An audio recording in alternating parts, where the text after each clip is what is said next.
প্রশ্ন বলছে 2 কেজি ভরের একটা বস্তু 100 মিটার উপর থেকে নিচে ফেলায় দেওয়া হয়েছে।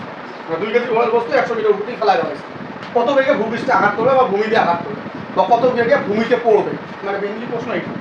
তো এখানে আমরা একটু সাইড নোট করে নেই। এখানে দেখো কোনো বস্তু যদি উপর থেকে পড়ে, তার মানে এখানে আদিবেগ তার স্থির রয়েছে। মানে এখানে এই যে হাতে আছে, বলে একটা আম একটা গোটাযুদ্ধ হওয়ার আগে আমটা স্থির করতে আছে না, তো যখন গোটাযুদ্ধ হবে তখনই তো আমটা পড়তে থাকবে, তার মানে আদিবেগ 0, তার মানে 0 এম এসি আদিবেগটা পেয়ে গেল। তো কয় কেজি ভরের বস্তু, m সমান 2 কেজি। এখানে 2 কেজি ভরের হোক বা 100 কেজি ভরের হোক, এটা বিষয় নিয়ে ম্যাটার করে। তো মেইনলি হলো আমাদের বেগটা চাইছে। তো কত মিটার উচ্চতা থেকে পড়তেছে, 100 মিটার, হাইটটা হলো 100 মিটার, 100 মিটার উচ্চতা থেকে উপর থেকে পড়তেছে। তো কত বেগে ভূমিতে আঘাত করবে, আর উপর নিচের কথা যেহেতু বলা আছে তাহলে 9.8 তো আসবেই। উপর নিচের কথা বলা আছে, তার মানে এটা 9.8 তো আসবেই।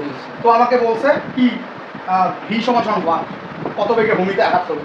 তাহলে এই যে পাশের যে বিষয়গুলো, যে ভি রয়েছে, ইউ রয়েছে, এইচ রয়েছে, জি রয়েছে, এর উপর ডিপেন্ড করে আমরা কি করব, সূত্রটা লিখব।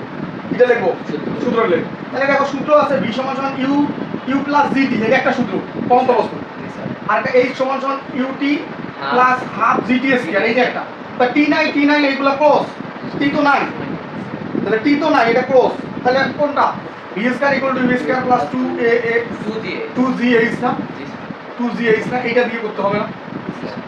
ফিজিক্স অনেক সহজ, কিন্তু ফিজিক্সের মতো সহজ আসে। আমরা জানি v square equal to u square plus 2gh।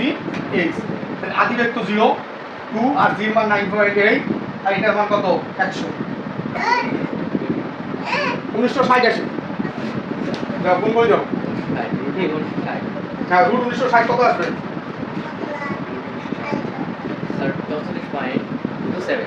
44.27। তাহলে যেহেতু আমরা বেগ করলাম, তার মানে এমএসসি প্লাস 1 দিতে হবে, এটা আমাদের আনসার।